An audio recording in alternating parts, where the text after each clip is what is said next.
How's it going, everybody? Welcome back to the channel. I've had a few of you reach out to me through Facebook Messenger asking me about the Jeep. What have I done to it? What are my plans for it? So in this video, I'm going to break it all down. Let's pull up a chair, grab a drink, get your pen and paper, and get ready, because we're going to dive into it. Thanks for watching. Thanks for subscribing. I'll see you later.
Okay, so there it is. That's my 98 Jeep Cherokee Classic Edition. I went with the 6.5-inch rough country suspension lift. I chose this one because it came with new rear leaf packs, and it also has the adjustable upper and lower control arms. I went with the 6.5-inch lift basically because when I take this thing out camping, I'm going to have quite a bit of gear in it, and I'm also planning on building a rooftop tent mount and rack system, which is also going to add a lot more weight to it. So I figured by going a little higher, putting a little more weight on, the Jeep will still have a decent amount of lift to get me where I need to go. The one thing that I did do that I wasn't sure if I really wanted to was the rough country control arm drop bracket kit, which actually, once it was on there, it's probably the best thing I put on. I was worried about ground clearance issues, but after driving around with it without them on there, it's really just way better. It makes it drive like a standard stock ride height Jeep. Takes a lot of the impact out of any kind of bumps.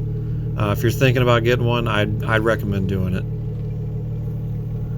As far as the frame stiffeners, those were the rough stuff for the front and the middle sections. I went with the Iron Rock off-road rear sections just because I liked their design a lot better, especially with some of the unibody damage that this Jeep did come with. As you saw in the earlier pictures, there was a huge chunk of the passenger side that was completely gone. I don't know, it didn't look like rust, it just looked like somebody got in there with a hacksaw and cut the whole thing out of there, so I couldn't quite figure it out, but I was able to put all new plate steel up and rebuild that whole section. I used Chassis Saver as the undercoating for the Jeep. I laid down the silver aluminum as a base coat, and then came across the top of that with the satin black, which really gave it a really nice OEM looking finish. It has held up quite well over time. This product does not have a UV protection to it, so if you are going to use it on a upper area, make sure you do throw down some kind of a UV protected paint on it. I ordered the Jcr Rock Sliders. Those came bare metal, and I actually used Raptor coating on those because, like I said, those will be exposed to the sun, and Raptor coating does have a UV protection to it. I wanted to give a good amount of protection to the lower sides of the Jeep, so I went ahead and Raptor coated just underneath the lower molding panels all the way around.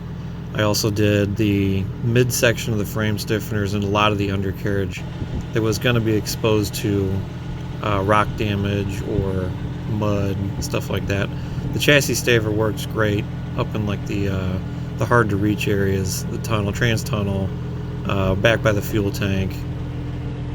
As far as steering components go, I went with the Rough Country heavy duty tie rod kit, and the brake lines are also from Rough Country. Those are stainless steel extended brake lines.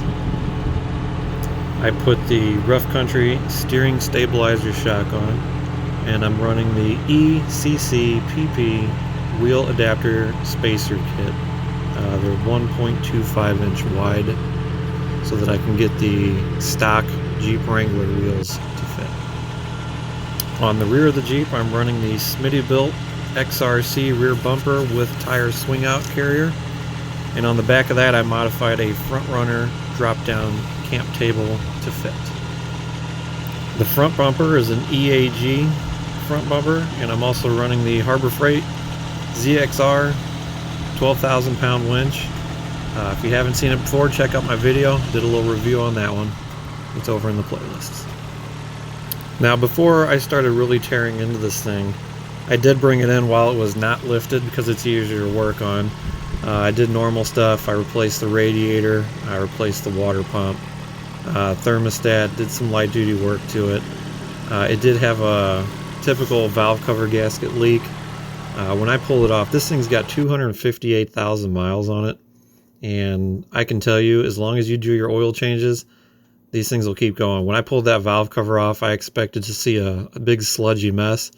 This was probably the cleanest assembly I've seen on a lot of cars with this many miles on it. So stay on top of your oil changes. It really, really does help.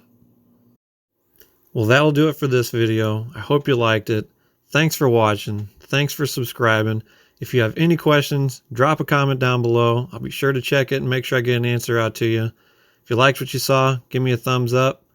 Other than that, have a great weekend, and I'll see you next time on next week's adventure.